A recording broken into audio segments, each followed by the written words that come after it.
So Sandy Munro has some thoughts. I know that the Japanese and the Koreans are moving in that direction, in a direction toward casting. I know that the car companies that we have in the United States are also moving in that direction. But it's not the whole of Europe that's not moving because Volvo just made an announcement yesterday saying that they're going into production with their casting units. I know that Stellantis is moving in that direction, so France. I know that Fiat, which is part of Stellantis, I knew they're moving in that direction. I know that BMW is looking at it, and so is Mercedes. The only company that I know that's not moving in that direction is Volkswagen, and probably one of the main reasons for that is because they're looking to cut costs. They're looking to cut a lot of costs.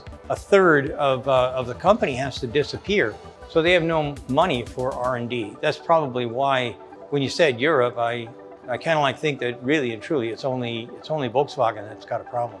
I think the rest of the world is moving toward castings. I think that the future for giga castings and mega castings is always going to be, as long as we're looking at structural componentry and whatnot, and cost savings, everybody's going to be moving in either like what we used to call mega castings and giga castings, which I think is a better route to take.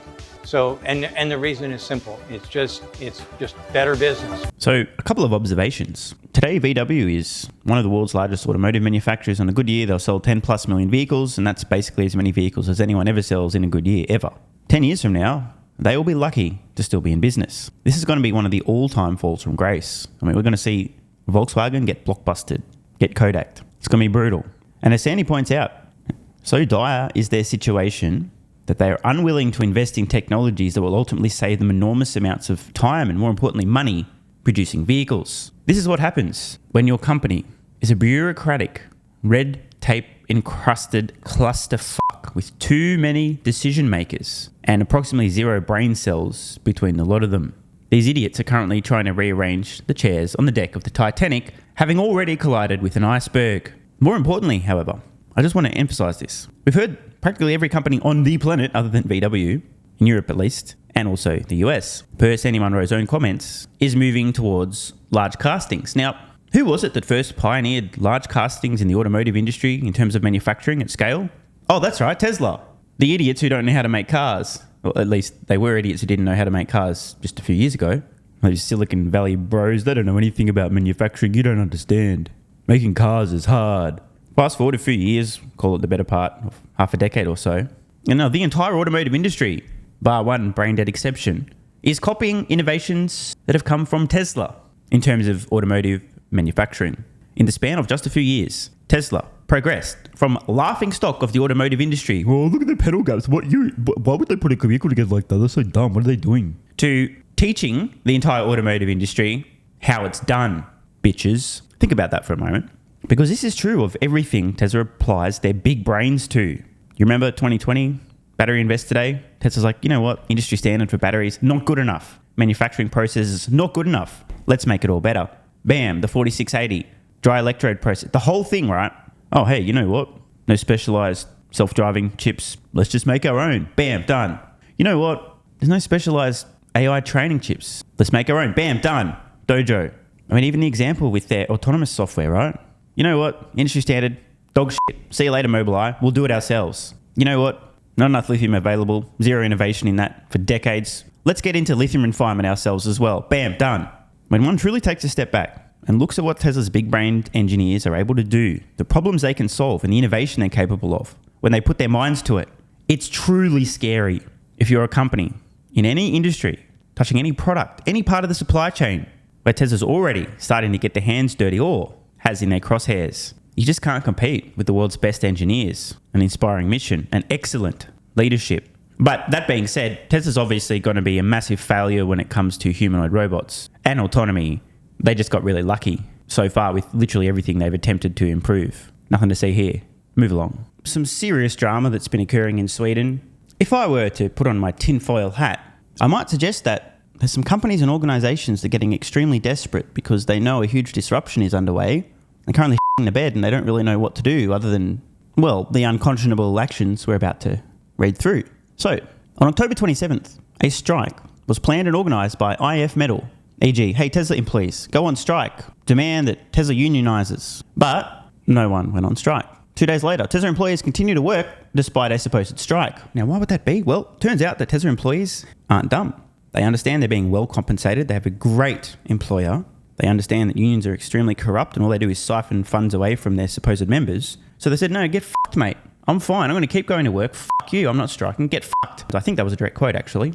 On October 30th, IF Metal, planned strike failed, obviously. So the Prime Minister of Sweden gets involved and says Tesla must follow IF Metal's union rules and won't take a taxi if it's a Tesla.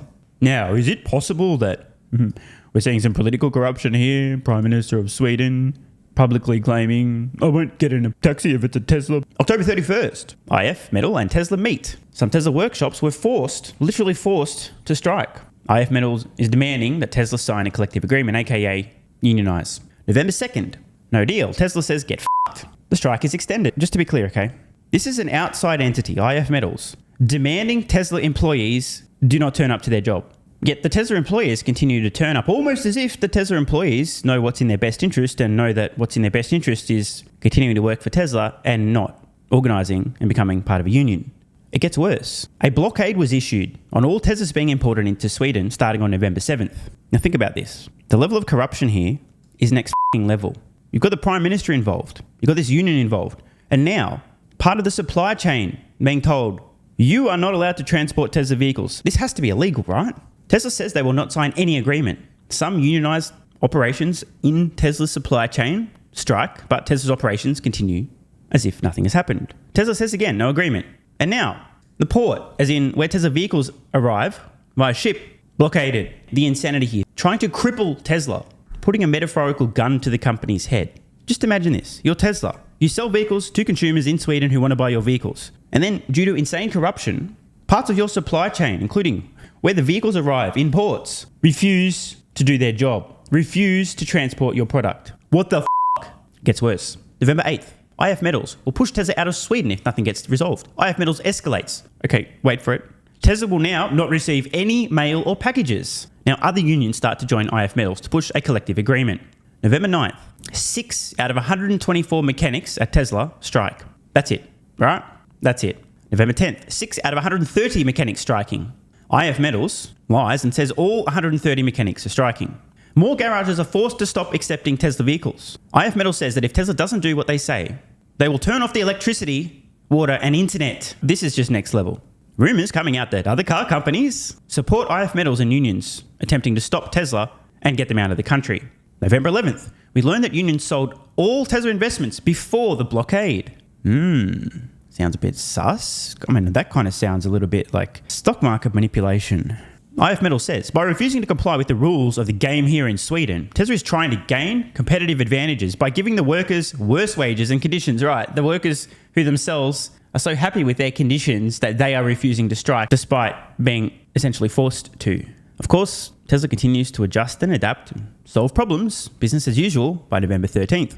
November 14th, Tesla gets around the blockade and gets 72 cars into Sweden. Tesla has hired employees instead of relying on authorized service centers and other companies. So the hitting the fan, dickheads like, okay, we won't deliver your packages. We won't deliver your vehicles. Tesla's like, okay, fine. We'll just hire and do whatever we need to keep operating in Sweden. You faces. November 15th, members of electricians will stop servicing and repairing electrical installations at Tesla's 12 workshops or 213 charging stations. Yet despite the strike, Tesla is still delivering cars to Sweden. November 16th, union to stop all critical Tesla parts from entering Sweden. Things like aluminium. IF Metals forces their own employees to strike against Tesla or get fired. Again, this sounds pretty messed up. Meanwhile, Tesla employees who are being told they need to strike by IF Metals, quote, let us service technicians vote instead of forcing us to do what the union wants. They continue to point out that no one's gone on strike and Tesla is the best employer ever. Employees are afraid of IF Metals, not Tesla. The unloading and loading blockade of Tesla's vehicles is extended, yet cars are still entering Sweden via trucks. November 18th, over 90% of Tesla workers keep going to work because they want to, ignoring the strike. Other unions stopping deliveries to Tesla's workshops. A Tesla technician says, quote, I have worked for 10 years as a technician in various workshops, but have never had as good a pay and never had as good an employer as now. I love the work environment and 95% of employees do not want their union. November 21st, IF Metal stops all painting of Tesla vehicles at 53 companies. November 22nd, Elon Musk says Tesla must not sign any contract. Tesla is still delivering vehicles, they're still servicing vehicles, everything's still operating because Tesla adapts and solves problems instead of crying in the corner and asking for help. And now another restriction. New Teslas will now not get license plates. November 24th, IF Metal employees threaten staff that you must strike or you will never work at a unionized workshop again. It is for your own good if you want a job in the future. Now, again, I mean, bro, this is just completely f***ed up. This is unconscionable. It has to be illegal, right? November 25th, manufacturing parts for Teslas will stop. A company called Hydro Extrusion, obviously who make parts for Teslas, fears that the IF Metal strike will lead to jobs being threatened for the staff who manufacture for Tesla. That, however, is not where the story ends. We're now on Reuters. Swedish court sides with Tesla over blocked license plates. A court in Sweden ruled on Monday the country's transport authority must find a way to get license plates to Tesla that are being blocked by postal workers. The decision comes hours after the US electric car maker sued the agency and state-run PostNord because postal workers had stopped delivering plates for its new cars. PostNord workers on November 20th joined industrial action aimed at forcing Tesla to sign a collective bargaining agreement for mechanics in Sweden. And the transport agency refused to deliver the plates by other means, saying it was contractually bound to use PostNord. However, the district court ruled that the agency must get the plates to Tesla within 7 days or pay a fine of about $95,000. Quote, "It is correct that a decision has been made siding with Tesla's claim," said a Tesla lawyer. The district court, transport agency, Tesla and its lawyer did not immediately respond for requests to comment. The ruling is the latest twist in a battle between Tesla and labour groups in Sweden. Union IF Metal put mechanics on strike on October 27th, refusing to service Tesla's cars because the company would not accept collective bargaining. Members of other unions, including dock workers, electricians and cleaners, have since taken action in sympathy or out of fear of losing their job and never being employed again. Tesla has a policy of not signing collective bargaining agreements and says its employees have as good or better terms than those demanded by IF Metal. The union says it is vital to the Swedish labour market model that all companies have collective agreements. Get fucked. Okay, this is just so ridiculous. IF Metal just wants to start siphoning money from Tesla through membership fees. Tesla, in its court filing, called the transport agency's decision not to let it pick up the license plates, quote, "a unique attack on a company operating in Sweden." The union that organised the postal workers' strike told Reuters an easy solution for Tesla was to sign the collective bargaining agreement with IF Metal. Yeah, that's right. Just pay the ransom, Tesla. Absolutely ridiculous. I mean, this is just absurd. Good on Tesla for standing up. As for IF Metal, they would be well advised to FOAD. Can you believe this stuff is happening? I thought this was rather hilarious. Sweden Union IF Metal lawyer admits his family has a Tesla Model Y. One of the key players in the ongoing union strike against Tesla in Sweden, the literal man serving as the union's federal lawyer, currently owns a Model Y and previously had a Model S. In a recent conversation with Swedish motoring news outlet CarUp, the lawyer confirmed that the only private car in his family today is a Tesla Model Y owned by his wife.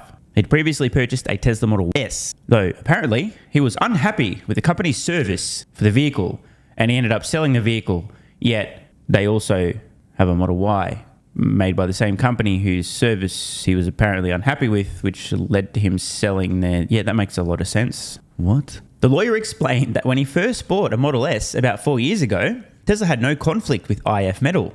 He also noted that he was not aware that Tesla lacked a collective agreement with its workers. He stated that he learned of Tesla's lack of collective agreement only at the end of last year. And today, he noted that he would definitely not buy a Tesla. I mean, what? Is his reasoning because Tesla isn't unionized, he would not buy a Tesla in the future? What? This is getting rather awkward. However, his family bought a Model Y at the end of March this year, a time when the lawyer was already aware that Tesla had no collective agreement. You know, I'm getting some Gerber vibes here. Just say what's convenient, politically convenient, professionally convenient at the time. Well, yeah, I mean, Tesla bad, so therefore we wouldn't buy a Tesla in the future. What, we own a Model Y? Well, yeah, but we bought that earlier. But you already knew that they weren't unionized, and that's the whole reason you're not going to buy a new Tesla, right? Shut up. Boycott Tesla. Tesla bad. They need to unionize. In a comment to CarUp, the lawyer admitted that he did try to get his wife to purchase a BMW instead, but she refused. So two things stand out to me here. One, apparently his wife didn't want a turd. And 2, it's very clear that she wears the pants in this relationship. So it turns out that this lawyer is a gigantic pussy. But at least somebody's making a decision. But is it just me, or is it not a little embarrassing that a lawyer whose job it is to argue points and win their arguments, was defeated by his own wife in a purchasing decision for the family? I mean, really? At least they did make the right decision in the end.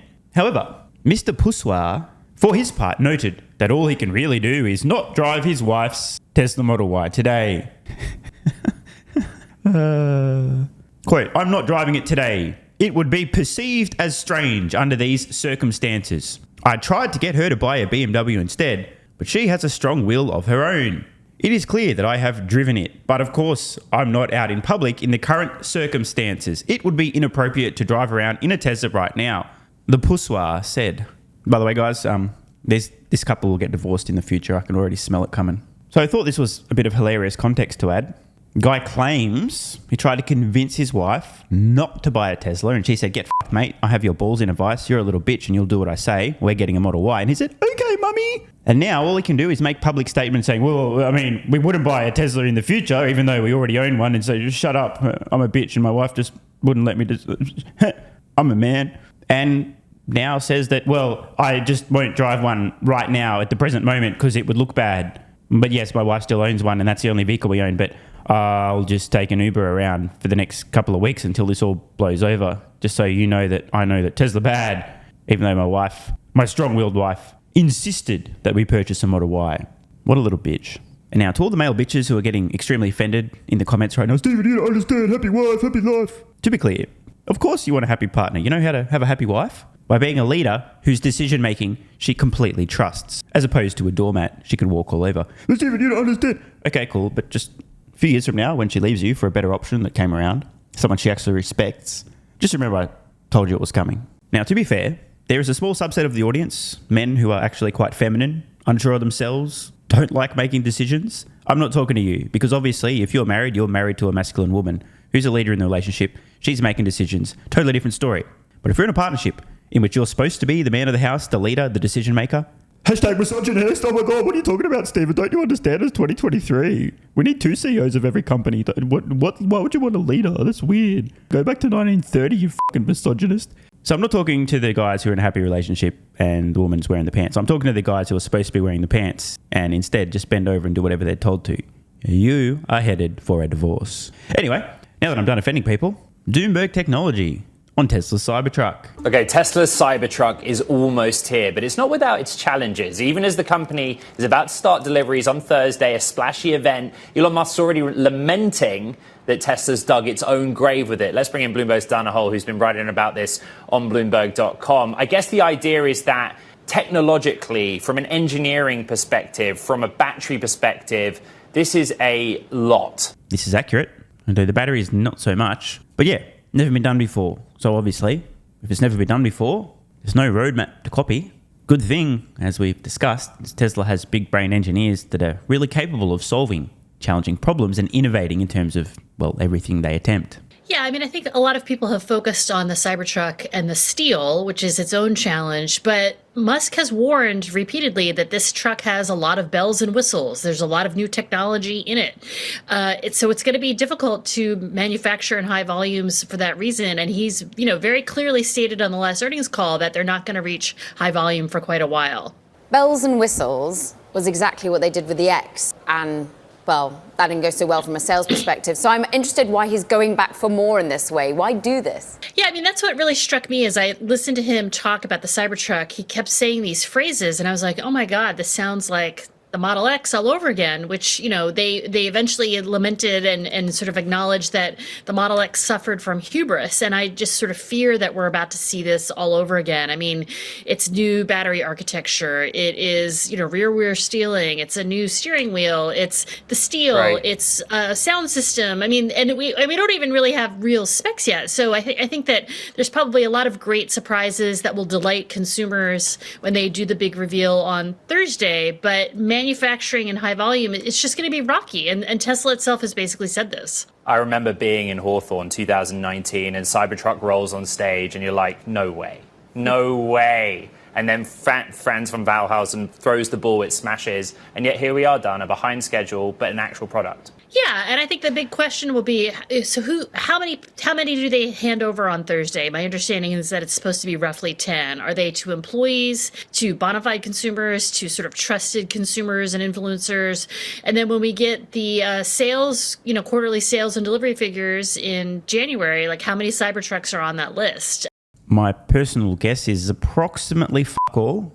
Of course, I don't know, but thus is the nature of ramping any complicated product to volume, especially something like the Cybertruck with so much new tech. In fact, I won't be surprised if between now and let's just say when delivery numbers are reported in January, for Q4 2023, I will personally probably produce more videos than Tesla produces Cybertrucks and delivers to customers. Now, I don't know. I'm just saying, I wouldn't be surprised if that's the case. I also wouldn't be surprised if I'm off by a significant margin. It's possible that Tesla could get into the hundreds, but I expect the first few months and quarters of Tesla's Cybertruck ramp will not at all move the needle in terms of delivery numbers. The good news is there are going to be plenty of customers willing to wait patiently to take delivery of their beast. Perhaps Tesla has an internal goal for Cybertrucks produced and delivered this year.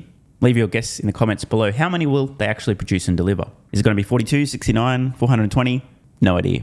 Just remember though, the refreshed Model 3 has yet to drop in the United States. Model Y is still selling like hotcakes and currently the world's best-selling vehicle. So irrespective of how quickly or slowly Cybertruck ramps up, it won't make a meaningful difference to Tesla in terms of volume, sales, or profitability. Model 3 and Model Y are carrying the company and will for years to come. That said, it does appear there are more than 2 million current reservations for Cybertruck. So at some point, Cybertruck is certainly going to make a meaningful difference to Tesla. But I wouldn't be counting on that happening in the next couple of years. Model Y is now at an annualized rate of about 1 million per year. Cybertruck could certainly exceed 500,000 per year eventually. The thing I'm actually most curious about is for every one Cybertruck that hits a road or a work site, how many more Cybertrucks will sell, but more importantly, how many non-Cybertruck Tesla vehicles will sell as a result of people seeing it going, that's fucking ugly. Haha, that's really dumb. Wait, what? Oh, is that a Tesla? Oh, let me check out Tesla Model Y. Okay. Next minute, orders a Model Y or a 3. And this may seem a little bit of a strange thing to say, but the slower Cybertruck ramps, the more it actually may work in Tesla's favor over the medium term. Why? Scarcity. If it continues to be a rare instance when somebody spots a Cybertruck, and it will for a while, the impact of people seeing one for the first time, it's going to have that allure, that scarcity.